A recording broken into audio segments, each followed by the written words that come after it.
perseren Salman. Salman kom fra et folk, som tilbad ild. Salman havde til opgave at tjene ilden, og det var ham, der skulle sørge for, at ilden ikke slukkede. Hans far var chefen af landmændene i den landsby, som de boede i. Byen, de boede i, lå i det nuværende Iran. Hans far havde et stort landområde og var en meget travl mand, derfor bad han sin søn Salman om at udføre nogle af opgaverne på landskabet. Imens Salman var på vej for at udføre arbejdet, passerede han en kirke. Salman lagde mærke til, at der kom lyde inde fra kirken. Da han hørte nærmere om det, de udtalte sig om, blev han nysgerrig og ville høre mere om deres religion. Da Salman kom ind, spurgte han dem om, hvor denne religion stammer fra. De sagde, at den stammer fra Levanten. Salman forblev hos dem for at høre mere om deres religion.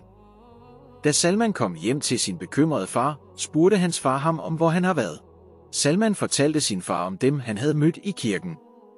Salmans far frygtede, at Salman ville forlade deres religion, og endte med at lænke Salman fast og spærre ham inde.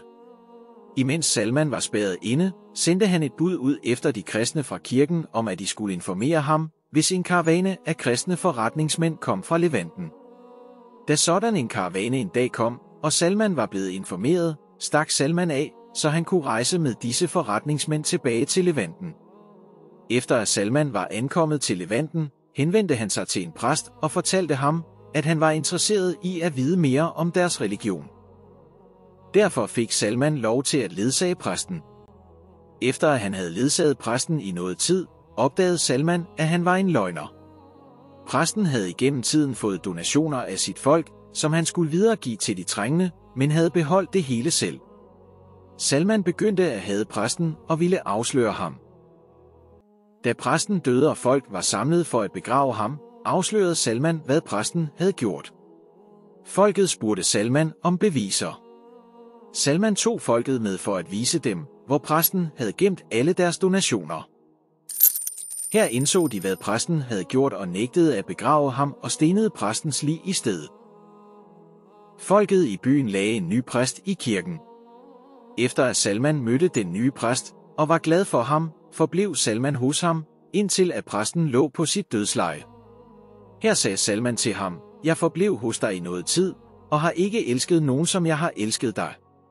Og nu hvor du ligger på dit dødsleje, hvad formaner du mig, og hvem skal jeg følge?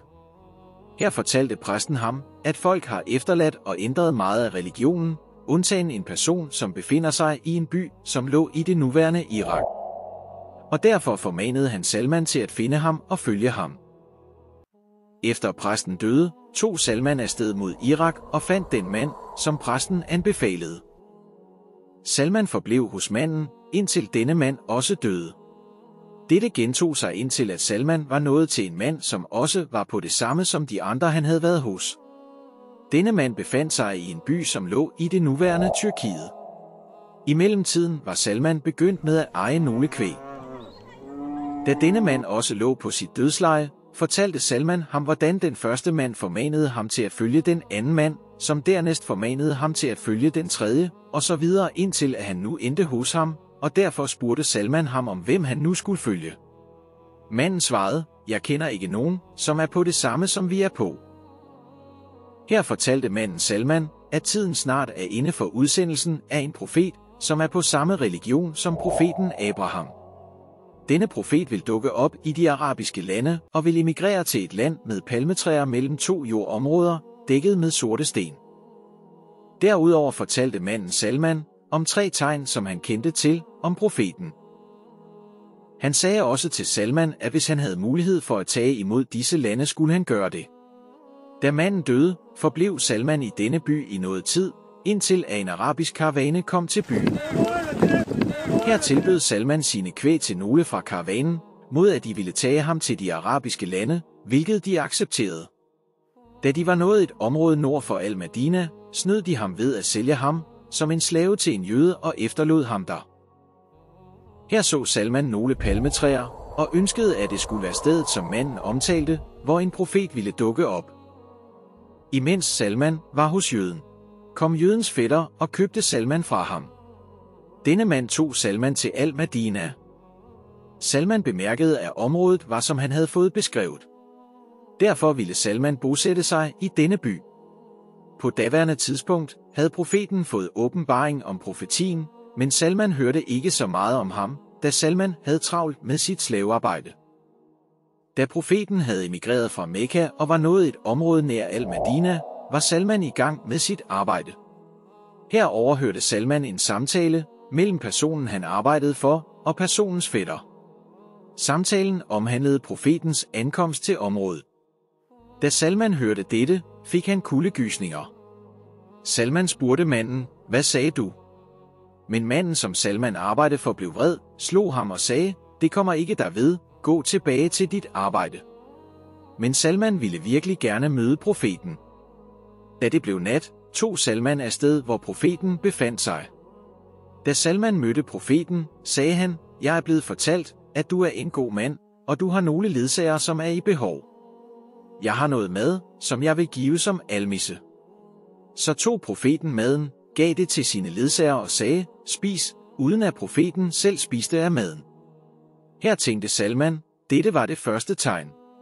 At profeten ikke selv tager imod og spiser af almisse. Salman blev glad og vendte hjem igen. Da profeten indtrådte i al-Madina, tog Salman igen afsted mod profeten med noget mad. Så sagde Salman til profeten, jeg så dig ikke spise fra almissen, så dette er en gave, som jeg forærer dig. Profeten tog maden, delte det med sine ledsagere og spiste selv af det. Her tænkte Salman, det her var den anden tegn. At profeten tager imod gaver og spiser af dem.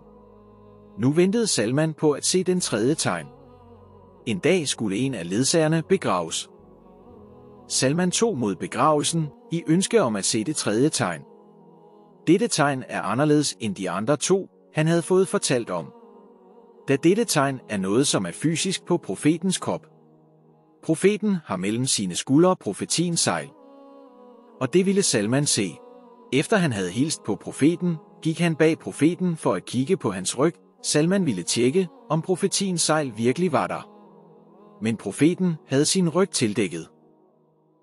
Profeten bemærkede, hvordan Salman stod bag ham og kiggede på hans ryg. Profeten forstod, hvad Salman var i gang med at undersøge.